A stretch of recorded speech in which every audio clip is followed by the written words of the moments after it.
Okay, so I'll just talk for a short bit and then we can have some question and answer.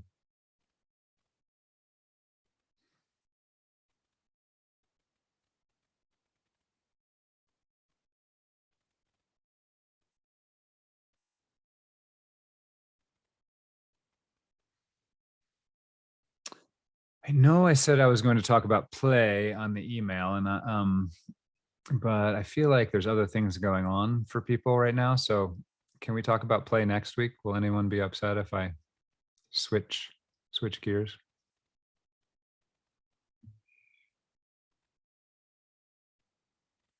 No one's going to admit to being upset, but I'll do a really good talk on play next week.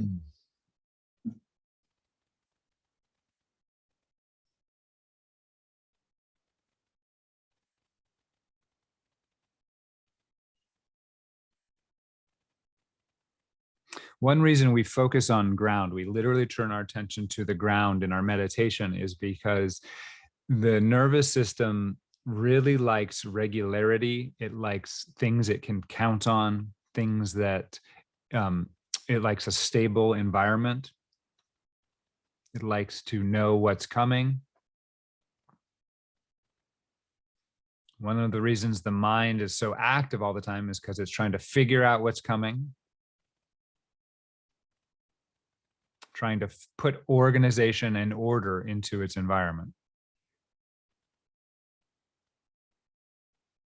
And since we live in a world that is constantly in flux in some ways, the mind gets very active. But the more stable we feel, the more stability we feel, the more harmony, regularity we feel, the quieter the mind can get.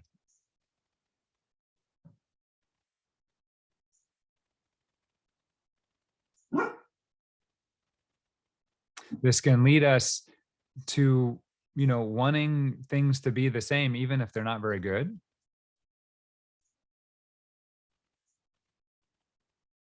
There are whole political movements which are by their nature traditionalist. They want things to stay the way they've always been, because and we should have some compassion for that, even if we don't feel very much affinity for that political view.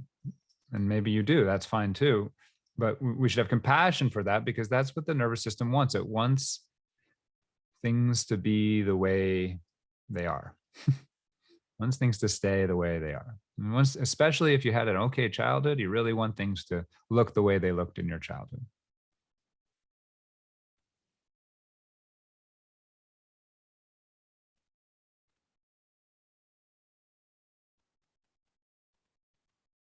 Much of what makes a good political system is that it creates a sense of stability, a sense of order within which we can live our lives. Hey, we all drive on the right side of the road. Doesn't that feel better than if some of us chose which side we wanted to drive on?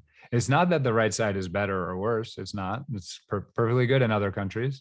Sorry, all of us. I know we have a European here, but yeah, it's still right side there. I know. I'm just saying that there's a world that have different views, but here in the US, we all drive on the right side of the road. And that stability is useful. It's useful. We're going through a very turbulent time worldwide and also in the US politically, sociologically, culturally, environmentally. These periods come fairly regularly.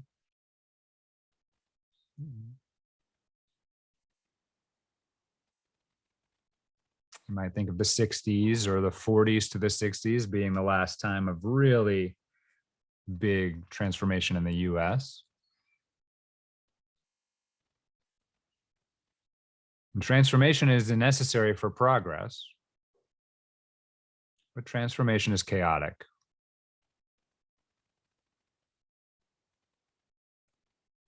There are forces that want to pull things back to the way they were.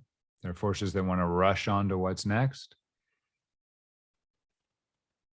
And so we are living in a time where where culture as a whole is trying to refine an equilibrium. You have to understand what effect that has on your nervous system. Now, again, we can get very particular on particular political elements or particular sociological things that are happening, or particular cultural things that are happening, or technological things that are happening. The way we interact with each other is completely different than the way we interacted with each other 10 years ago, 15 years ago, because of technology. It's really different than we did 2 years ago, right? I didn't do my classes on Zoom. Again, this can be useful, but and it can be exciting, but it also is, it causes a sense of instability in the way that in basic aspects of your life. And when you add in political division and in turbulence,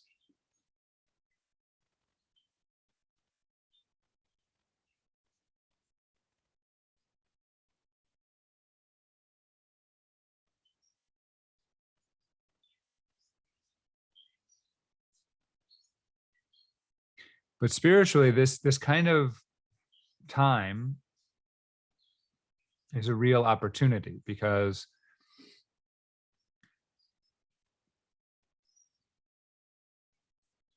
stability in the human sphere is a bit of an illusion.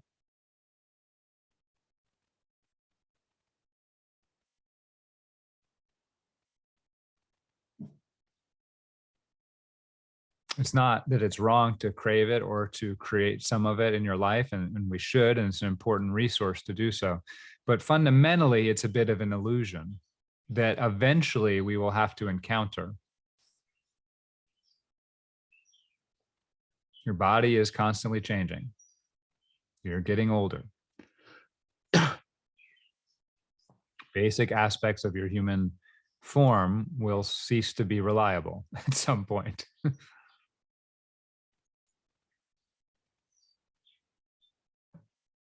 Your relationships are constantly shifting.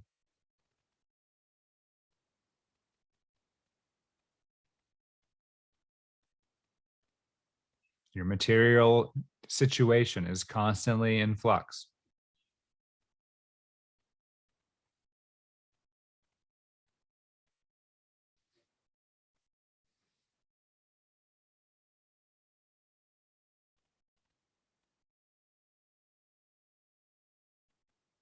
And this is the truth in Buddhism. They call it the truth of impermanence. And it's not just at the human level. It's sort of a fundamental truth of this universe. If we look out at it, everything is changing. Everything is in flux. And this scares an important part of our nervous system. It's incredibly nurturing to another part of our nervous system. And what we need to learn to do is integrate those two parts of us.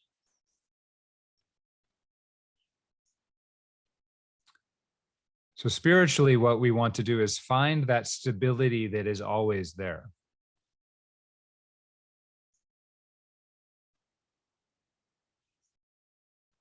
That's one way of talking about what the spiritual path is.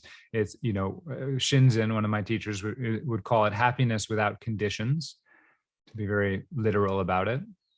But we could talk about it as that peacefulness which is imperturbable.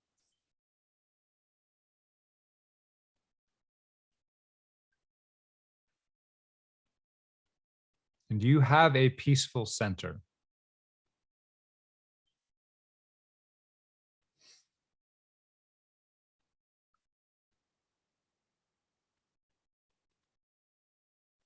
Even when your mind is not peaceful, you have a peaceful center. When your emotions are not peaceful, you have a peaceful center. When your body is in pain, you have a peaceful center. When the world is chaotic, you have a peaceful center.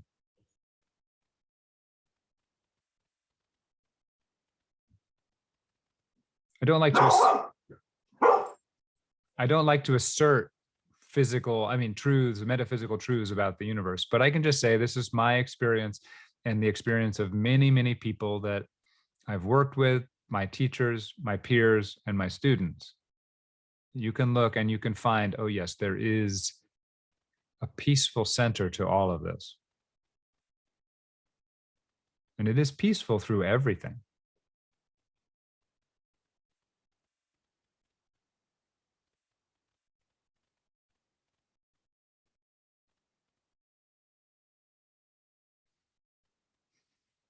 And what we find is there's a part of us. Why don't we sit in this peaceful center? What is it? Why? Think about it. Why don't we, if this is here, why don't we sit in it?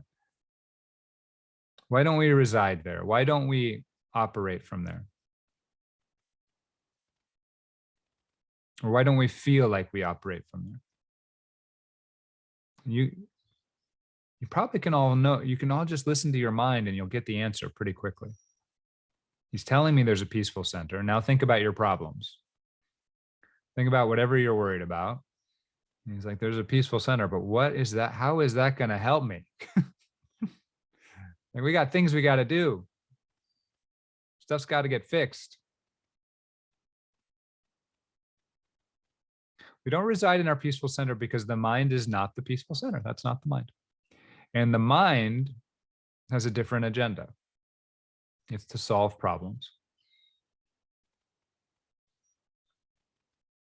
So just as I said, we need to integrate those parts of us that are scared of the turbulence and impermanence and the parts that are in love with the impermanence. We need to integrate those two parts. We need to be able to integrate the problem solving conceptual mind with the part of us that is peaceful.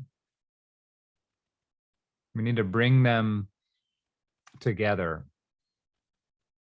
And the way we do that is ultimately we show the mind repeatedly the benefit of being in peace.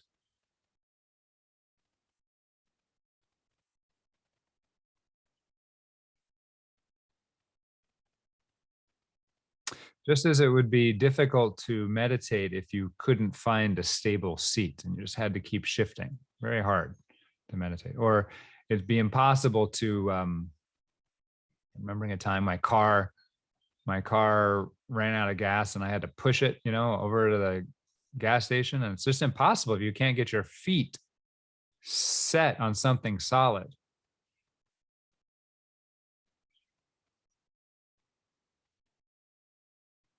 Mind can't operate without a ground with which off of which it can push.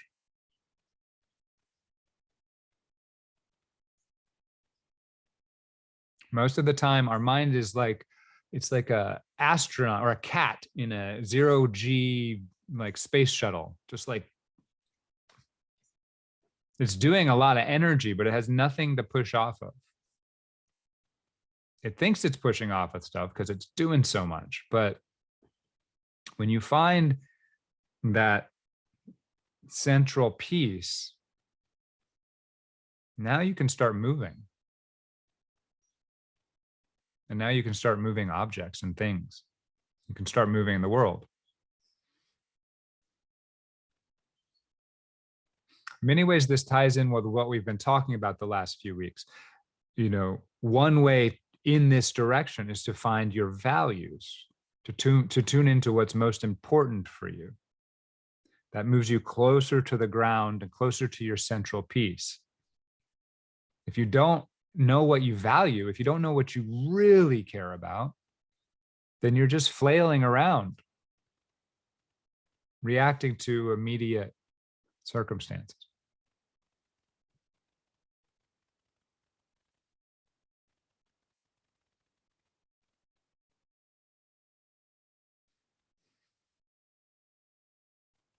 So this is a challenge, and it's a challenge for me because I'm a very politically active person, and I know maybe too much about the history of politics and about the possible consequences of certain things that happen. And so my mind gets very involved.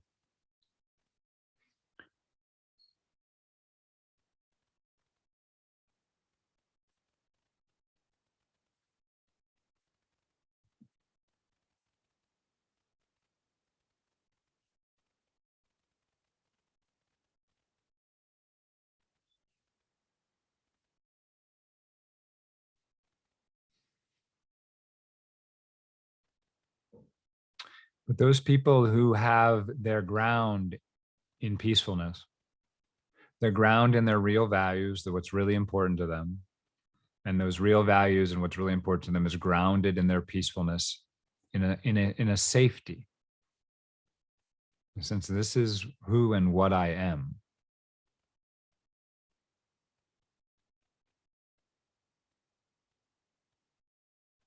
Those people have the power of 1,000 or 10,000 because everyone around them can feel that stability, and that's what everyone wants. And it activates the stability in others. It allows for connection and communication.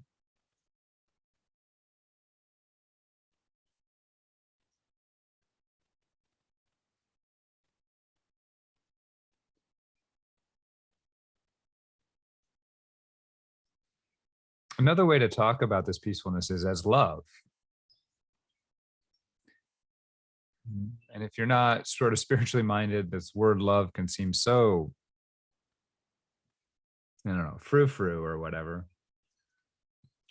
But there really are two forces in a human being. There's the love force and there's the survival forces. The survival forces like fear and anger and lust, these are very powerful forces, but they're powerful on short-term timescales. If you try to operate from fear for too long, it will just destroy you. It'll just tear you apart. And we do. The society sort of operates that way. That's why so much of us are sick or in pain. Right? Same thing with anger. Same thing with lust. Any of these things, these are short-term, powerful forces. Short-term. Love is a long-term, unending resource, power. There's never a lack of energy from love.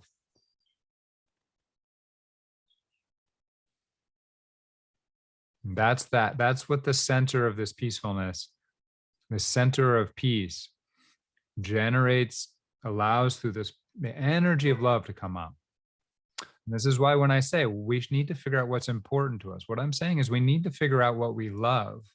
We start to turn our attention to what we love. We start to open the energy of what we love. And it can get swamped in a moment by our fear or by our anger. But if we keep returning, then the love rises right back up, right after that fear or anger washes over us.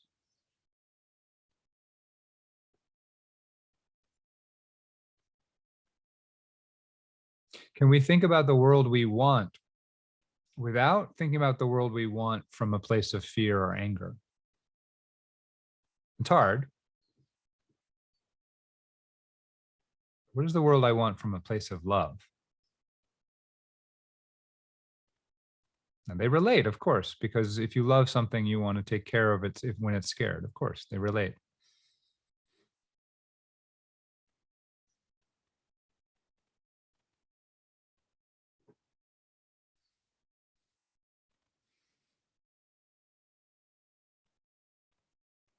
When we sit on a cushion, we are practicing getting closer to our center of peace. You're not doing it wrong if you don't feel super peaceful. You're not doing it wrong if you have fear or anger arising. That's doing it right. What we're practicing is letting all that arise, letting those short-term impulses, those short-term energies, those shallow cat and zero-G movements play themselves out until we can realize, oh, wait a second, I'm in a spaceship. If I just grab over here,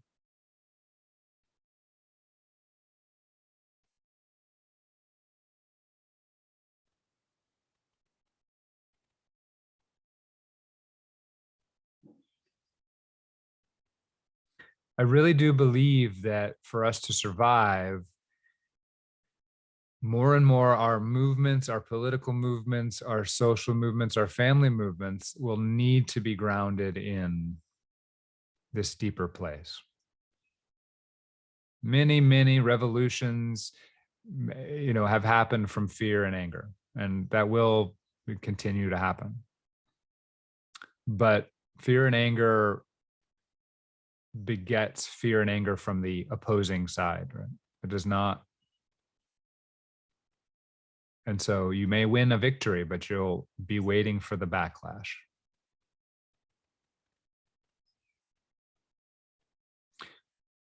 The world is at this point too complex.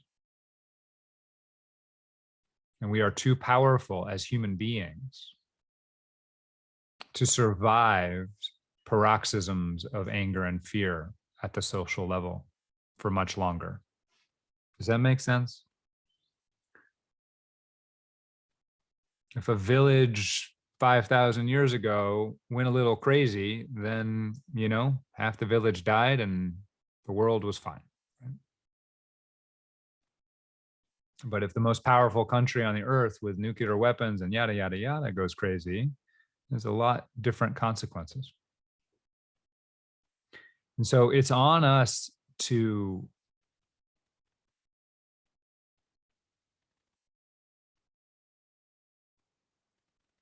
generate new ways of causing revolution, new ways of bringing about change. And it requires finding that peaceful center. It requires finding your love.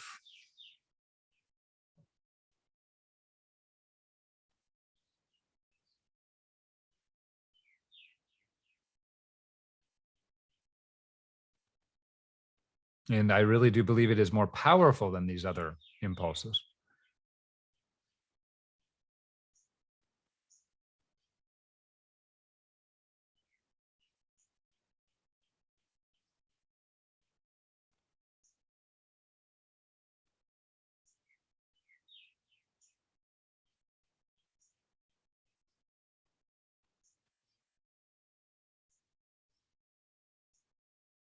You have to find that safety that's there all the time. So this may be activating. We're talking about scary things.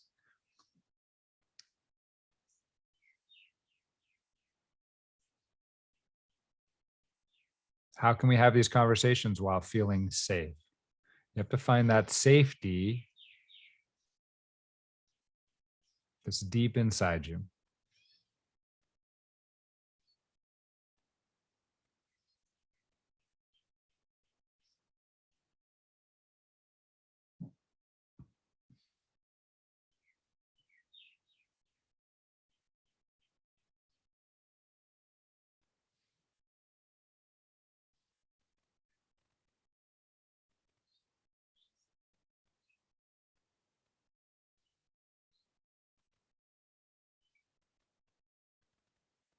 And safety embraces change and flow and impermanence.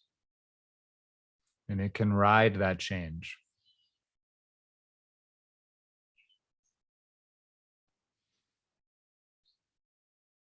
Moment by moment. So we are going through turbulent times, but the turbulence subsides. Just like everything else, that kind of impermanence is impermanent.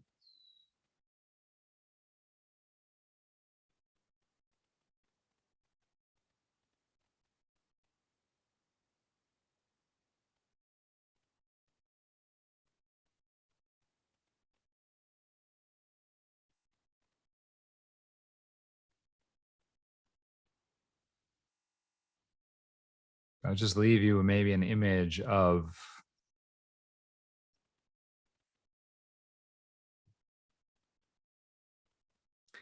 I remember once I may have told this story before. I was in college and I was living in Spain, and I was taking a trip up the coast of Portugal for like spring break or something. And we stopped and we had like cheese and bread, and we were just looking at the ocean along the coast. And then we went down into this cove, and the waves would the waves were very powerful coming into this cove. It was a very small cove, and there was a series of rocks that went out into the cove, like out into the ocean. And you could go like stand out there and watch the waves come in. And as the tide was coming in, more and more of the rocks were getting covered by the waves. So we started playing a game that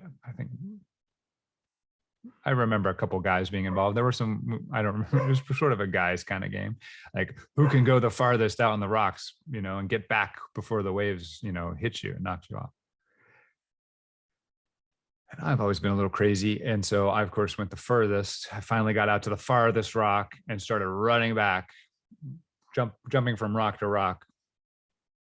And then I could hear the waves, and I turned and realized I wasn't going to make it, right? So I reached down to hold onto the rock that I was on to like survive the wave. And I still think, I don't know if I've ever felt so much force in my body, in my life. It just ripped me off that rock. Like I was just like nothing. It was nothing. It just ripped me off the rock. Later on, for multiple years afterwards, I had little rocks embedded in my palm because I was holding as tight as I could, and it just ripped me right off in a second. I felt the power of the world, the power of nature, the power of the ocean.